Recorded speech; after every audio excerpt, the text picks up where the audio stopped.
Hello, welcome back to From the Terrace. It's a new year. Happy New Year to all our followers. I'm sure the boys will echo my sentiments there. As you can see, we're not joined by Dan Welton this morning, but I would like to extend my year's wishes to Dan Wiltshire and Connor Hack. Hello, mate.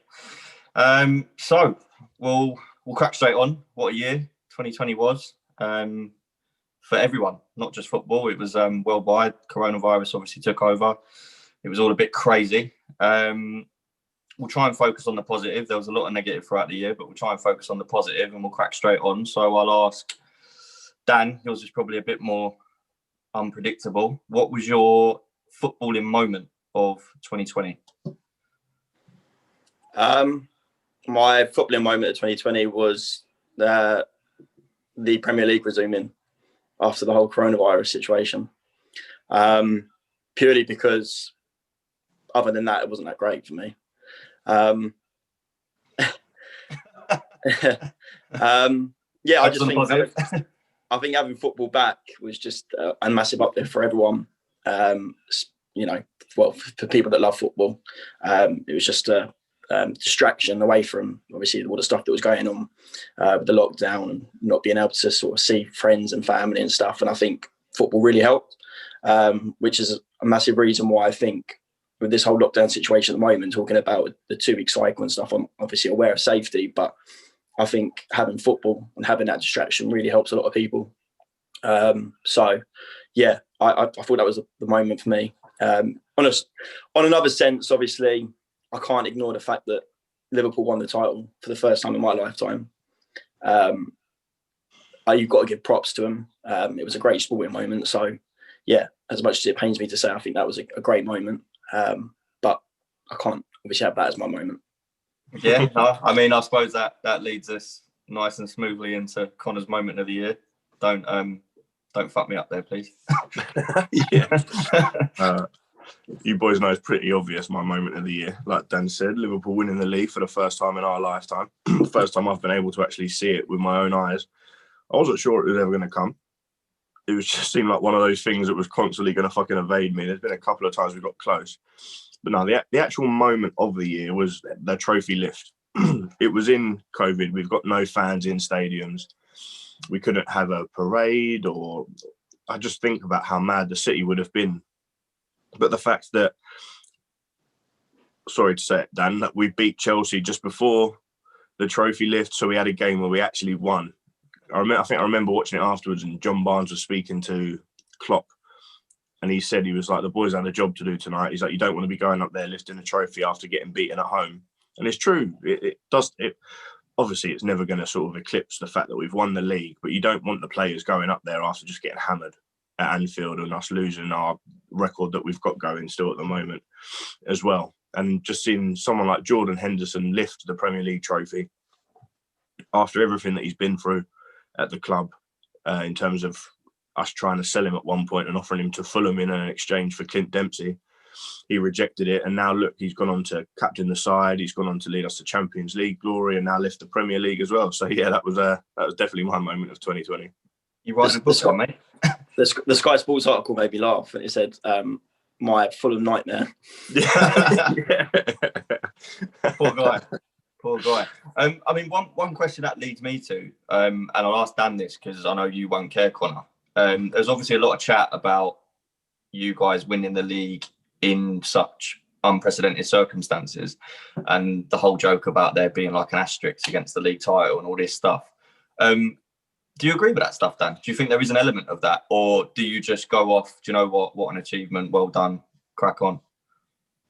Yeah, no, I think it kind of took the shine off a little bit, because obviously not having the fans there and stuff, it changed the season a little bit. I think not having fans at stadiums and stuff definitely altered the way the Premier League went that year. I'm not saying Liverpool would have won it. I think we'd still smashed the league completely. I just think there was little bits and pieces that, like, throughout the year would have been maybe a difference maker. When they played certain teams or whatever. But that being said, they're by far the best team in the Premier League, and everyone played under the same circumstances, and only one team did what they did. So it's pretty plain to see that, yeah, they're a phenomenal team. You can't take anything away from them. I think the only thing I would say is that it went from being one of the best seasons ever to sort of tailing away at the back end of it a little bit. Maybe that took away a little bit of the shine from what the season was, because at one point you was thinking, well, they're just going to go unbeaten here and they're going to match the Arsenal Invincibles, smash that record and whatever. But no, phenomenal team, great team. Yeah, well, that leads, I guess, nicely into team of the year. I don't think many people would go away from Liverpool. I'd probably put Bayern Munich up there if we're going outside the UK. But yeah, I mean, what would you guys say in terms of team of the year? I suppose it's quite hard to argue against, really, at one of those two. I'd agree with both of them, to be fair. I think they were head and shoulders above the rest in their domestic leagues. I know Bayern Munich did it in the Champions League as well. Since Hansi Flick came into Bayern Munich, they've looked a different animal. They were starting to tail off a little bit, and it looked like they were going a bit stale, and you wondered if it was the end of that sort of cycle of players and they were going to struggle for a couple of years before they could rebuild it back again. But since he's come in, it completely changed them, and they've been phenomenal. And obviously, but it's the best Liverpool team I've ever seen in my lifetime. And despite the fact that, like you said, COVID's come around and everything's a bit uncertain and league is sort of thrown up in the air and results are shocking everyone, I still think we're the best team in England at the minute. And I think Bayern Munich are the best team in Germany at the minute. They're the two best teams in world football, in my opinion. So it'd be hard to choose one of them. But for an unbiased view, I'll go with Bayern Munich at the minute for team of the year, I think. Yeah, I'd go with that. Dan? Yeah, no, I agree. I think if we're talking about team of the season, there's Liverpool and Bayern. If we're talking about 2020, no one matched Bayern's 2020. They were unreal. Straight after the resumption of football, they killed it. They killed everyone. Yeah. They demolished Barcelona, and I mean demolished them. Took us apart, and that's no mean feat. And just dominated Europe, dominated domestically. Lewandowski is an animal. I would like to have seen Bayern Liverpool play each other at their sort of peaks. That would have been pretty good match to see. But yeah, Bayern just edge it for me. Yeah, no, I'd agree. I can't say Liverpool. I can't bring myself to do it. You mentioned Lewandowski there. He obviously recently won Player of the Year. Was it UEFA's best player? I think the title's called. Would you guys go along with that as best player of the year as well? I've definitely got an argument against, but probably the only thing I'm going to be able to shout all day. But no, what sort of route would you guys go down? Obviously, there was a lot of talk Liverpool side. Jordan Henderson got a lot of accolades personally this year, as well as captaining Liverpool to the title. Are there shouts for any other player, or do you think Lewandowski was pretty much head and shoulders above everyone? I wouldn't say head and shoulders above everyone, but I do think he was the standout player of the year. But he does this consistently on a year-on-year basis. The only problem he has is he's got players that are seen as better than him every year that perform year in, year out again. He's just a phenomenal striker, phenomenal centre forward, probably the best number 9 in world football, up there probably with Harry Kane, if Kane keeps playing the way he is at the minute. But I don't think there can be any arguments with Lewandowski being given that award. He deserves recognition for how he plays and what he does. And it was just nice to see him actually get an award for a change. I think I know who your player is going to be that you can put up there to rival him, who's also been very good, but I would go with Lewandowski. Dan? Yeah, I agree with Lewandowski. It's hard not to. I think kind of touching on the point of saying that he's always been brilliant, but there's always been players that have just been that much better than him. This year, he put the numbers together along with the trophies. No one put better numbers up on the board than him. No one won more trophies than him. At the end of the day, he was, in my opinion, robbed of a Ballon d'Or. I don't know why that was scrapped. I have no idea why that was somebody sat around and said that wasn't going to be an award when football had been played all year. But yeah, in my eyes, best player in the world that year. Can't argue against it. Yeah. No, obviously, I'll put Bruno in the mix. Bruno Fernandes, ever since we signed him, came in for a lot of money in January, but it can't be denied that he's galvanised the whole club, let alone the team. I don't, in the terms, obviously, we spoke about Bayern Munich, Liverpool have obviously deservedly been fantastic and got all the accolades, but we've matched them in 2020 at least throughout the 12 months. So yeah, I'd put him in there, but it's, yeah, as you said, hard to disagree with Lewandowski. It's interesting. It's probably the first year where Messi, Ronaldo haven't really been in the chat, really. Obviously, still putting up great numbers, but are we starting to see a bit of a move away from those two now? Do you think? They'll always be there or thereabouts, but yeah, I do think now there's other players that are starting to perform consistently at a high level that will now be in the mix, and I think there's more players that can challenge them two at the top.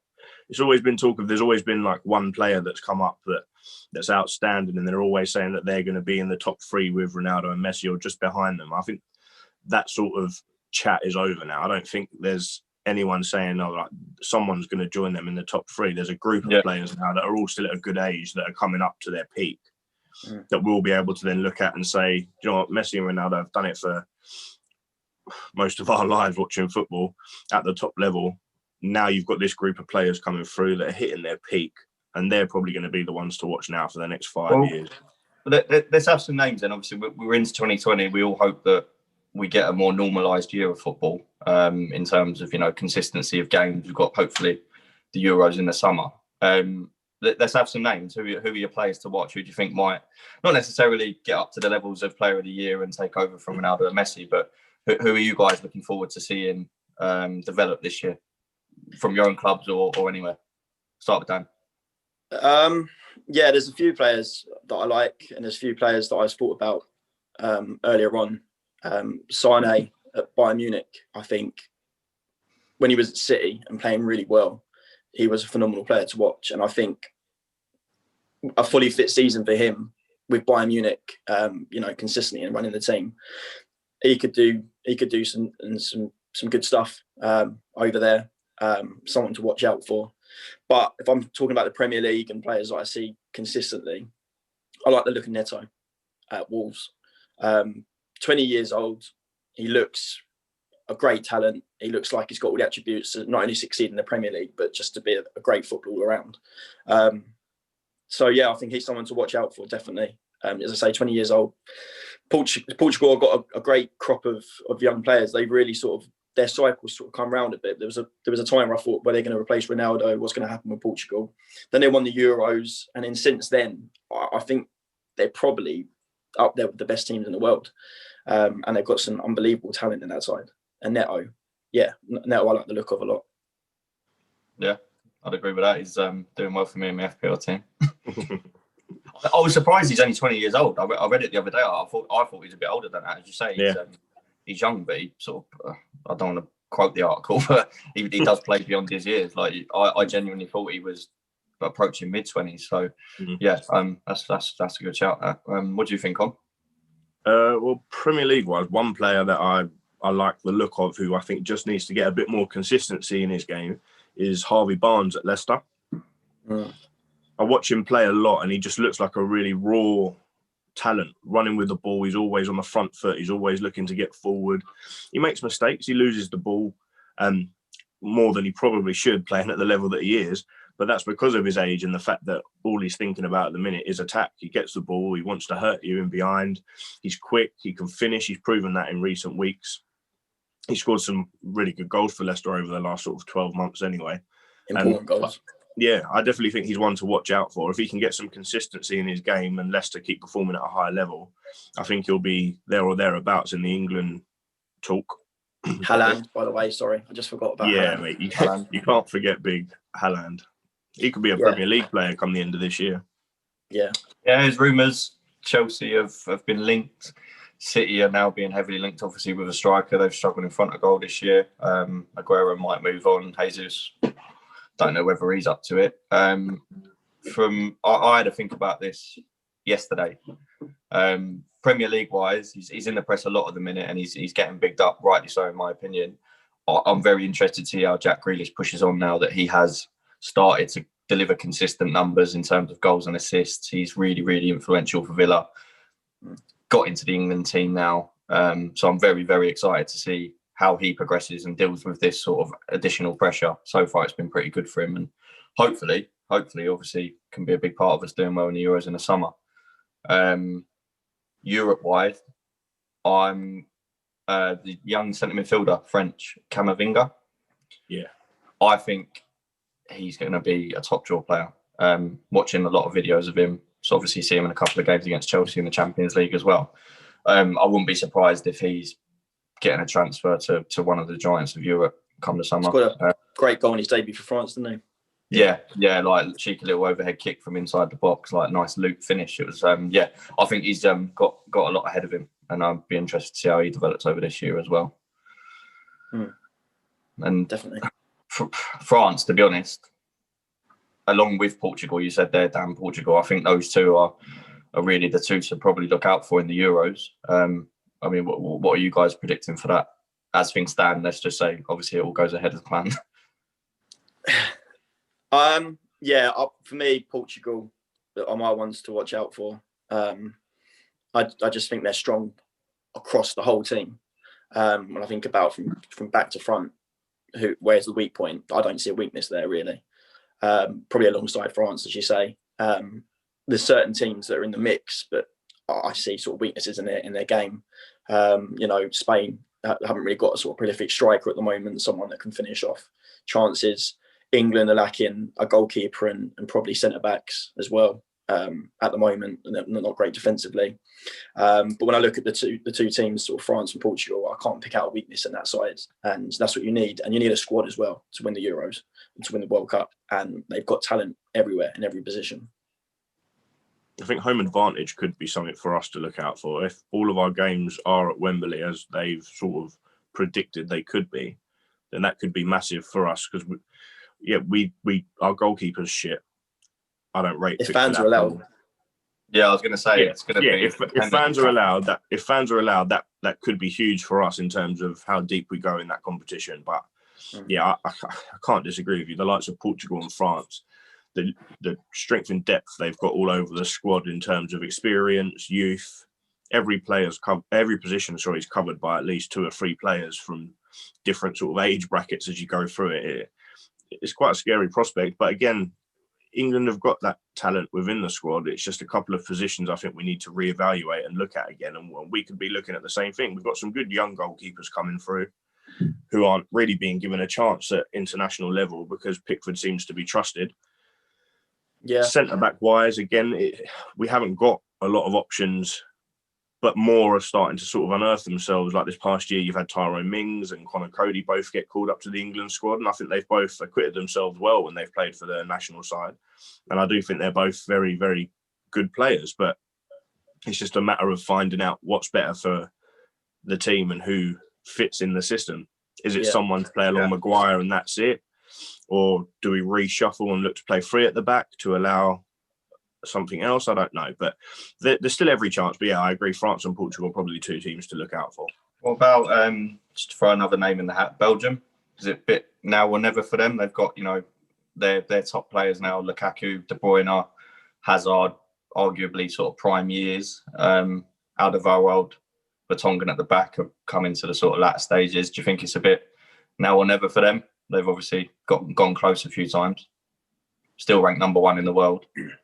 Yeah, I look at Belgium and I it's always the same problem with them. It's like they've got all this talent, but are they a team? Are they someone that sort of when the chips are down, they can sort of roll up their sleeves and pull out a result? I don't know. I've yet to see it. They've gone close. 3rd place in the World Cup. That's great. But when they played France, they just got outclassed, and it's like that team was probably more in their prime then than it is now. As you say, sort of the defence is aging a little bit. They've lost company recently. So I don't know. Belgium have got a great side. Hazard's gone off the boil a little bit, so he's not the player he was. You're not looking at someone that's sort of in his sort of best years at the moment. He's struggling with fitness and form as well. But De Bruyne is a game changer, so who knows? All right. Well, let's let's get some one-word answers then. We'll do some predictions quickly. Euro 2021. Connor, who's going to win it? France. Dan? Portugal. I'll go England. We're going to do it, boys. It's coming home. All right. Let's carry this on then. Let's just do some quick one-word predictions for 2021. Let's go. While we're on the Euros, let's do top scorer for the Euros. I'll go Giroud. I love him. I do think I've never loved a Chelsea player so much. No, yeah, I think it'll be Harry Kane. I think Harry Kane will win the Golden Boot again. Yeah. Werner. Oh, back your boy. All right. Top scorer in the Premier League. So obviously race is hotting up. We're halfway through now.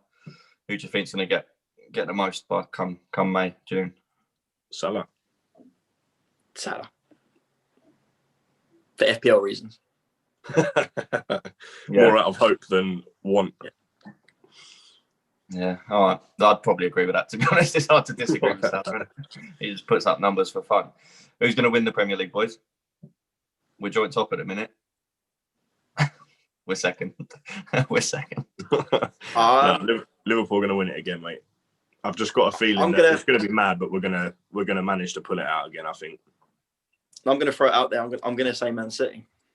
I still think Man City. They've got games in hand and they'll be 1 point behind both of us. If they win those, they've got Aguero to come back into the team. And I've pretty much stuck with them. Games in hand mean nothing if it doesn't get you above the people above you in the table. If they're still 1 point behind, they're still 1 point behind after playing the same amount of games, fellas. Yeah.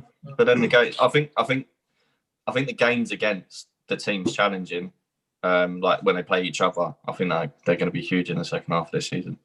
I'm so glad we managed to leave the Etihad with a point this year, because we always fucking drop points there. That could be huge for us come the end of the season. I do wonder, just with Liverpool, like, I think you've done brilliantly without the defenders that you lost, without Gomez and Van Dijk. I just wonder, when will that become an issue? Because I just feel like it's eventually, some point in the season, it is going to become an issue for you guys not to have that player there. Van Dijk and Gomez is important as well, but Van Dijk especially. What do you think about it? Do you think you're going to be? Have you seen enough to know that you're going to be all right throughout the whole season, or? Do you know what? If we buy in January, because look, we played two youngsters, Nat Phillips and Reece Williams. Phillips is probably in his last chance to sort of prove his worth in the Premier League. I think he's 23. It's not really considered that young in Premier League terms anymore, with the amount of players you've got around that sort of age playing at the highest level. Reece Williams is 19, who's done really well. He played in the Champions League majority of the games. He's played a couple in the Premier League and he's acquitted himself well. But again, he's a 19-year-old kid who last year was out on loan playing for Kidderminster Town. Has come back to Liverpool and he's been thrust into the Champions League and the Premier League. Given time, he could be quality, but I just think Matip's injury prone, so we need to go out and sign another centre-back, whether it be young, whether it be experienced. We need someone that's played games in the Champions League, someone that's played regularly for their club, whether that be in France, Italy, Spain. Just someone who's got experience of first-team football. If we can get that in, I think Fabinho is good enough at centre-half for us to still push on this season. If you win it this season, will it mean more to you than it did last season with all the problems you've had? No, because last season was the first time in 30 years, so it's different. Okay, and put it differently, will it be a better win? It'll be a bigger achievement. If we can win it this year, it'll be a bigger achievement considering the players that we've lost for the season. Van Dijk's been the best centre-back in the world for the last 2 years, maybe. We've lost him. We've lost Gomez, who was starting to step up and was his number one partner at the back.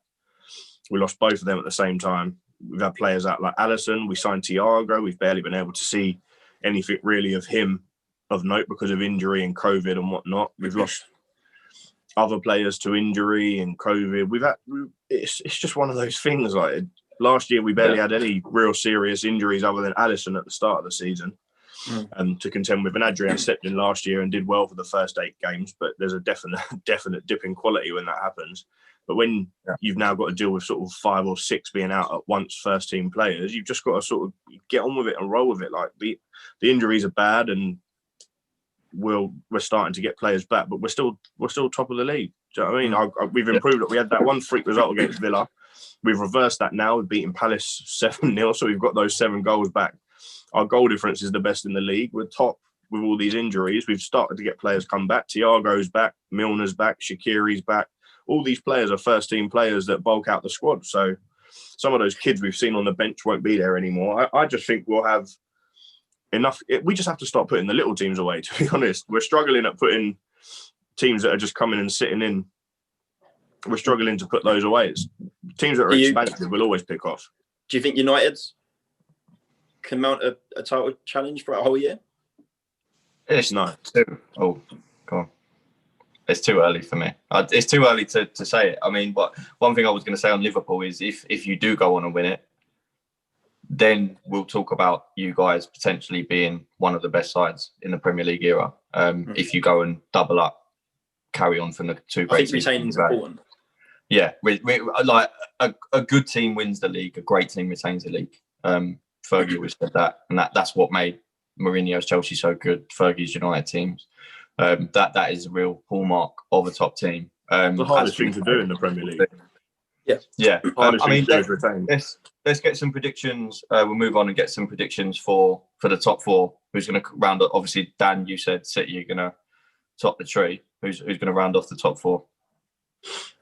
I think it will be. You don't have to give me an order. Just give me the 3 clubs. I won't put you under that much pressure. I have to put Chelsea in there. City, Liverpool, United, and Chelsea. Come. City, Liverpool, United, definitely. And then I think it is a bit of a shootout between Chelsea and Tottenham. I think Leicester will fall away again. Not as bad as they did last year, but I don't see them finishing in the top 4. Chelsea have got a great squad. They just need to find that rhythm and form again, and they could put a good run together. And it's the same as Spurs. Spurs are a bit hit and miss. They have games where they look phenomenal and then games where they look like they're sort of bereft of ideas and they're going to struggle. So I do think it's between them 2 for the top 4. If I had to stick my neck out now, I would go Tottenham just for the Mourinho factor. Yeah, it's tough. I'm exactly the same. I'd be choosing between those 2. I just think with United, obviously we're very inconsistent, but we're picking up the results. So if and when we do click into gear, that's obviously going to be good for us, and we should have enough to get into that top 4. I'd go the other way. I'd go the other way to you, Con. If I had to stick my neck out, I'd say Chelsea for the reasons that they've got the squad. They should have the longevity across the season when the games do come thick and fast at the end of it. It's no disrespect to them, but I don't think they'll last as long in Europe as Tottenham. So Tottenham's squad is going to get stretched just because they're in a competition where they're one of the better teams and they should stay in it. So I'd probably, and one injury to Tottenham to one of their 2 boys, and they're pretty fucked. So I'll go Chelsea on that one. Before we go down to the bottom of the table, do you think, obviously there's a very, very close group of teams at the moment from top down to say mid-table.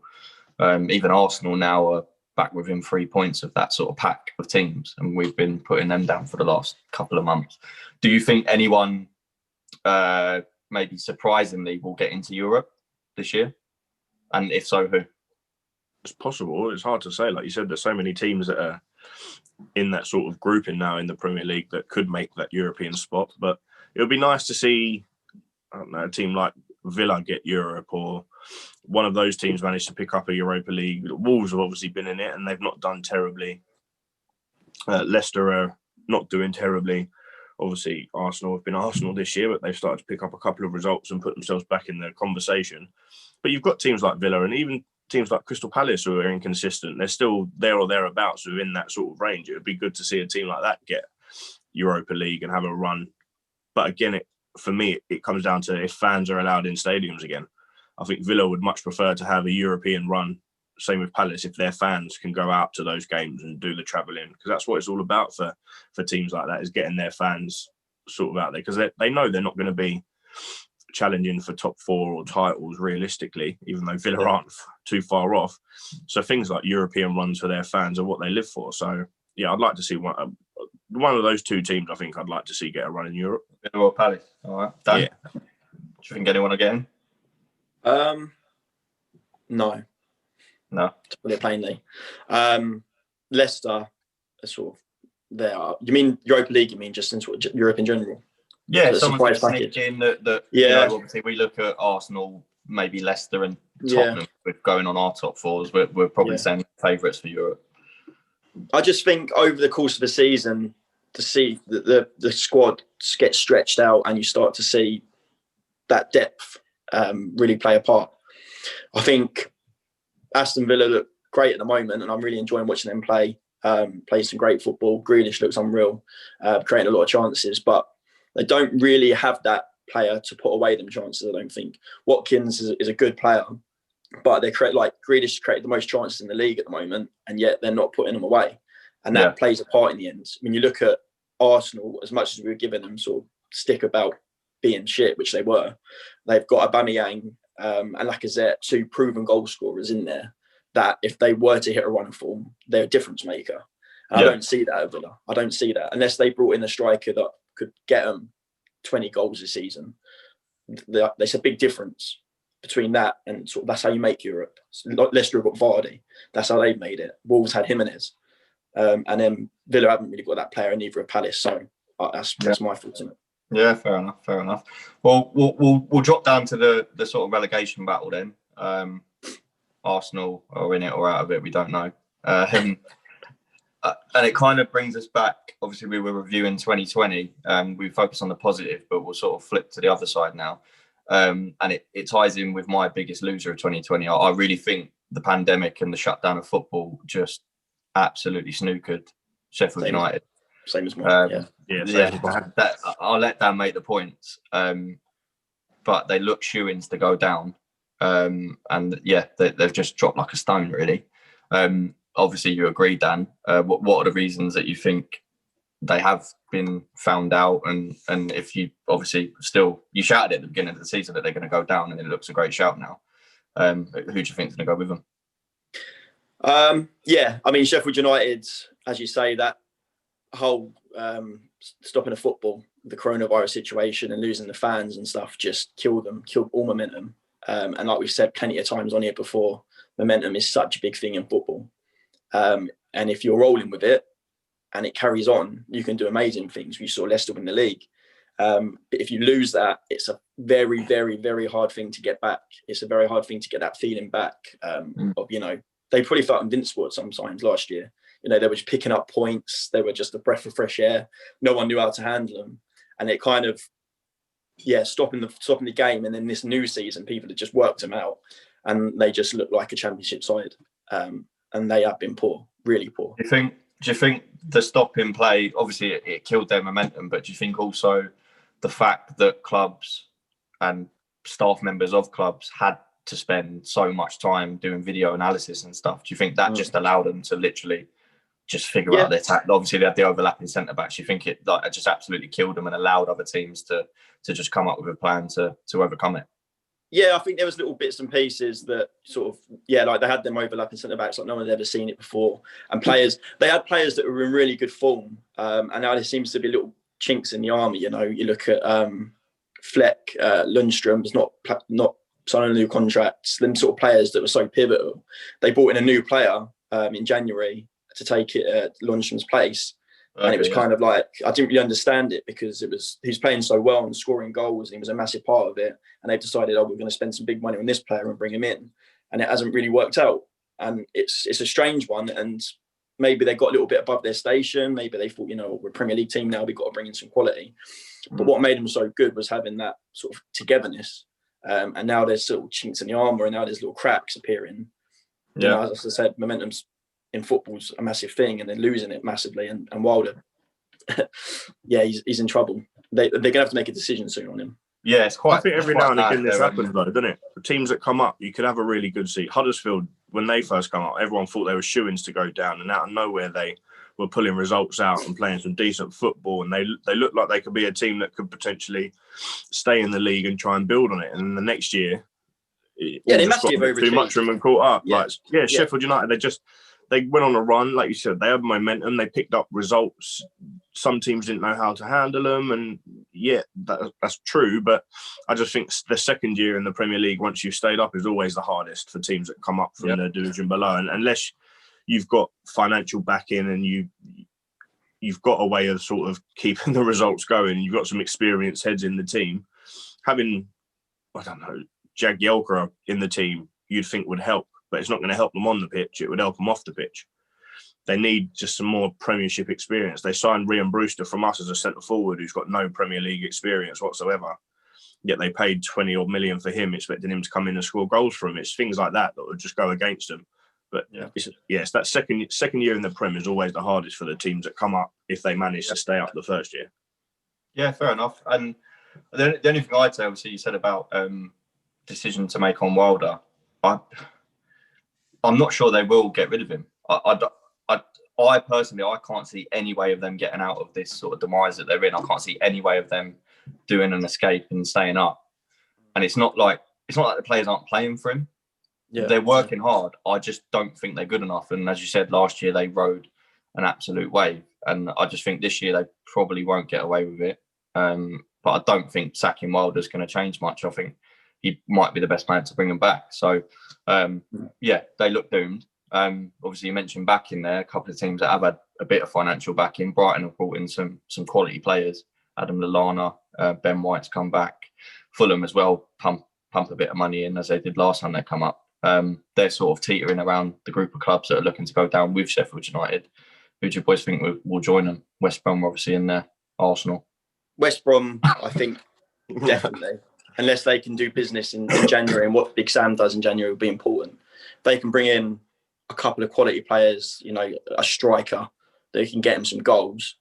Then there's potential to put themselves out of it. I think January is going to be massive for a lot of teams about what they do and who they bring in. I think Brighton need to start picking up points soon because they haven't won at home this year, or they've won once at home this year or something crazy like that. And if you're not winning home games, and if you're not winning home games, you're in trouble because that's really important to stay in the division and to beat the teams around you at home. But I like Maupay up front. Trossard's a good player. They've got quality there. I like Ben White. I just think they need to maybe sign one or two players in January. I think they'll have enough to stay up. I'd say at the moment, I'd look at probably Fulham and West Brom to go down for me. I'd go with that, Con. Yeah, it's hard to disagree. I like Scott Parker, and I think he's doing a good job with what he's got for them. I know they spend a lot of money, but they don't spend money on players that are well known to English football. A lot of them are coming from the French league or Spanish league or whatnot, and they're bringing in these players who sound great. And when you hear their backstory and how they've played for their previous team, you think, they could be signing a baller here. Like all the YouTube compilations and that you can put together of them with all their best bits make them seem like fucking world beaters. But until they come into the Premier League, it's a whole different story.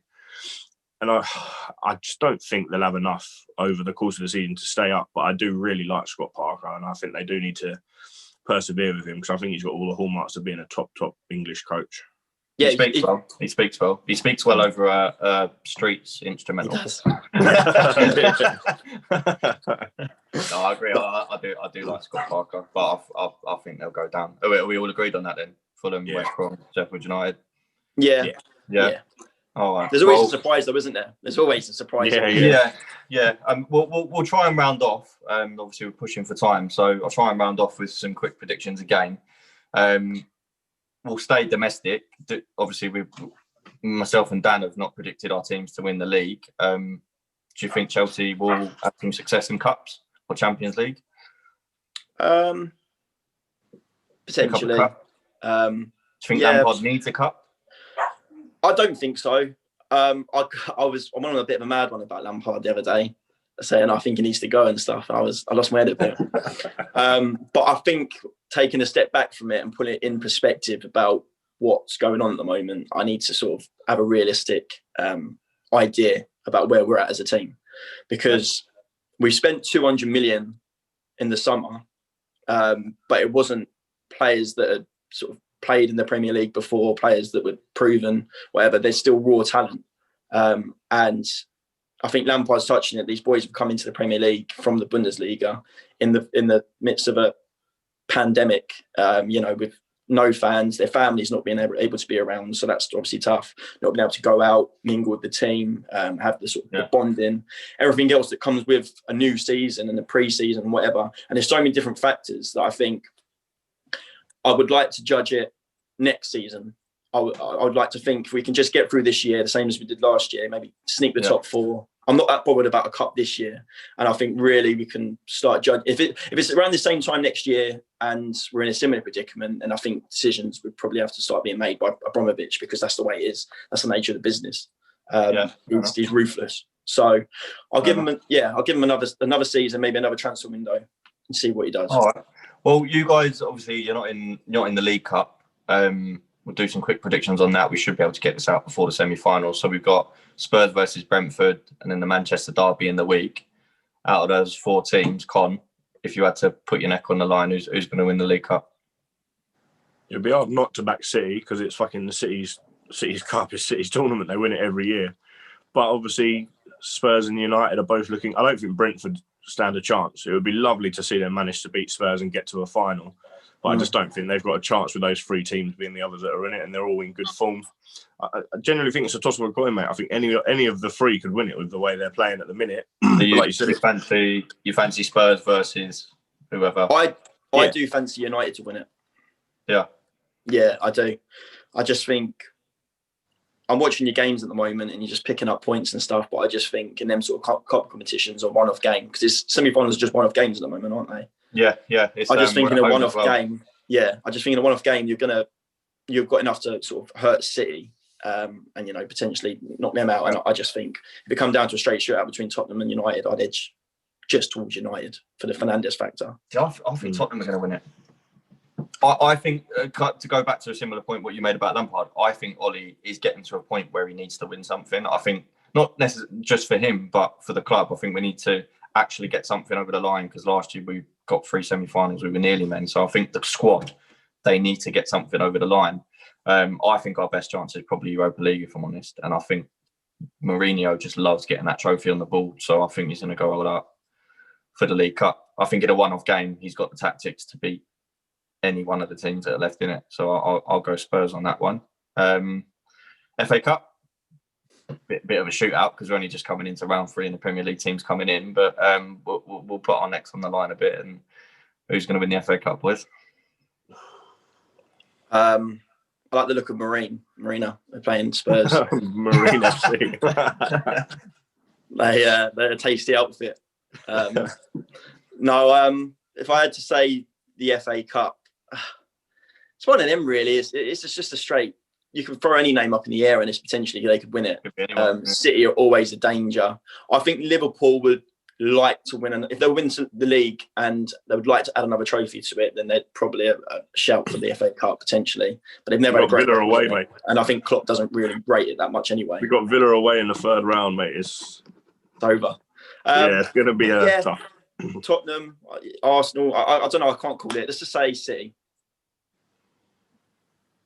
Con? I was going to say City again as well, because I think domestically they're just better than most teams and they've got the experience of winning it.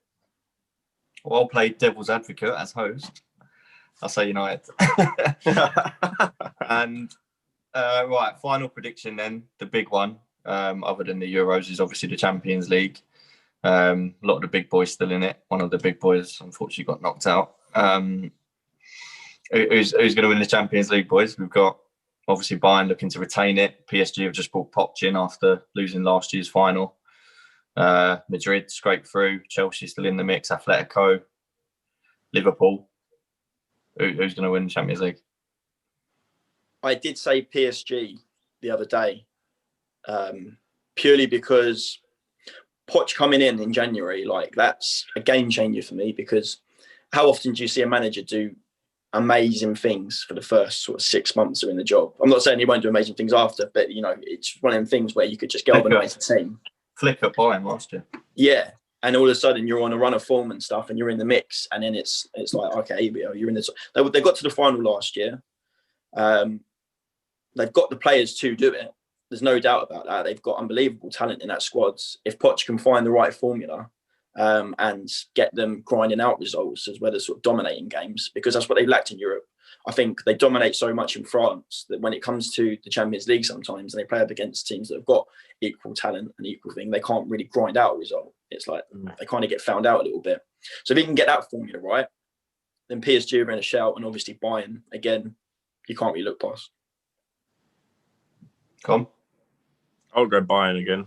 I think Bayern will be tough to beat with the quality that they've got in their side all over the pitch. Obviously, losing Thiago to us could be a big thing because he was very pivotal in their Champions League run, especially from the knockout stages onwards to the final. He's probably the best player in the tournament in that period. So losing him might be a problem, but then they've got other players that play that sort of position that are quality as well. Josh Kimmich plays centre mid a lot of the time, and he's an absolute baller. PSG again, I always said that PSG will always be there or thereabouts in the quarters, semis, final, etc. It's just whether or not, like Dan said, they've got the mentality in those games to beat the other teams that come up around them on that basis. And maybe Poch going in there will help them get that. And like Dan said, if he finds the right formula, they could be. But I don't think you can write off the English boys that are left in it either. I just don't.